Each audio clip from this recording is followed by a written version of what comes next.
किसान भाइयों, आज की इस वीडियो में हम बात करेंगे गेहूं की फसल के अंदर बरसात के बाद में कौन कौन से खाद डालने चाहिए या नहीं डालने चाहिए, या कौन से टॉनिक की स्प्रे करें। किसान भाइयों, बारिश होने के कारण पानी की तो आवश्यकता पूरी हो चुकी है। किसान भाइयों, आज की इस वीडियो में मैं दो ऐसे खादों के बारे में बताने वाला हूं। यदि इन दो खादों को आप एक साथ मिला करके डालते हैं तो गेहूं की जो ग्रोथ आपकी बरसात से पहले चल रही थी उस ग्रोथ में कोई दिक्कत नहीं आएगी। ग्रोथ बहुत ही शानदार तरीके से होती रहेगी। और जो गेहूं की बालियां आएंगी, बालियां भी काफ़ी मोटी लंबी होंगी। और जो हमारे दाने सिकुड़ जाते हैं, दानों के अंदर जो दूध का भराव अच्छे से नहीं होता है, किसान भाइयों, वो भी अच्छे से भराव होगा दूध का, और दाना भी मोटा होगा। किसान भाइयों, अभी तक वीडियो को लाइक नहीं किया तो लाइक कर दीजिए। चैनल पर पहली बार हो तो चैनल को भी सब्सक्राइब कर दीजिए। बेल पर प्रेस कर दीजिए ताकि आने वाली वीडियो सबसे पहले आप तक पहुंचती रहे। किसान भाइयों, इन दोनों खादों का प्रयोग करने के बाद सभी दानों में दूध की मात्रा पूरी हो जाएगी और ना ही दाने सिकुड़ेंगे। किसान भाइयों, अगर आप अभी इन खादों को डालते हैं तो जब तक हमारी फसल के अंदर बालियां बनेंगी तब तक खाद अच्छे से कार्य करता रहेगा और सभी पोषक तत्व हमारी फसल को मिलते रहेंगे, और हमारी जो फसल होगी बिल्कुल भी पीली नहीं पड़ेगी।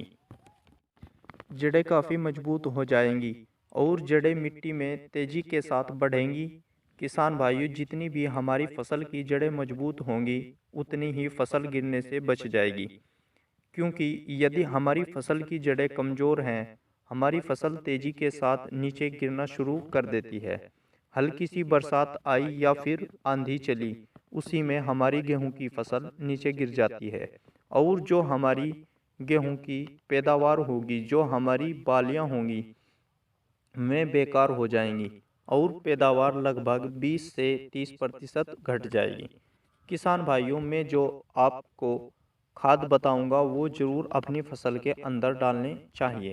पहला जो खाद हम आपको बता रहे हैं 10 किलो पर एकड़ की दर से डालना है। इस खाद का नाम है मेगा शक्ति। ये आयुष्मान कंपनी का आता है। ये खाद, किसान भाइयों, ऐसा खाद है जिसके अंदर 6 से 7 खादों का कॉम्बिनेशन किया गया है। जैसे ही आप अपनी गेहूं की फसल के अंदर डालते हैं और आपका गेहूं पीला पड़ रहा है तो 2 से 3 दिन के बाद पीला पड़ना बंद हो जाएगा और हरा भरा दिखने लगेगा। यदि आपकी फसल बरसात से पहले अच्छे से ग्रोथ कर रही थी, बरसात की वजह से आपकी फसल की ग्रोथ रुक गई है, दोबारा से ग्रोथ करना स्टार्ट हो जाएगी।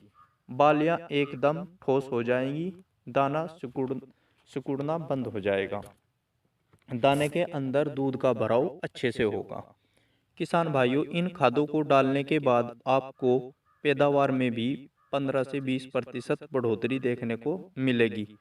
अगर आपकी फसल के अंदर रोग लगने वाला है तो ये खाद रोगों से भी बचा के चलता है।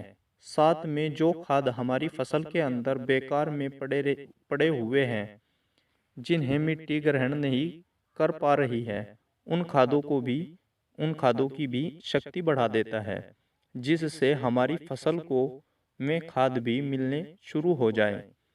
किसान भाइयों, दूसरा खाद पोटास है, एमओपी।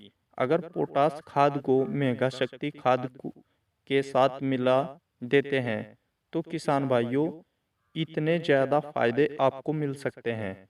पोटास खाद की मात्रा आपको 20 किलो लेनी है और मेगा शक्ति 10 किलो लेना है, और दोनों को एक साथ मिलाकर जब आपकी गेहूं की फसल के अंदर पानी सूख जाए तो दोनों खादों को मिलाकर डाल देना है। किसान भाइयों, ये थी छोटी सी जानकारी। आशा करता हूँ कि आपको अच्छी लगी होगी। अगर आप कुछ पूछना चाहते हैं तो आप मुझसे कमेंट में पूछ सकते हैं।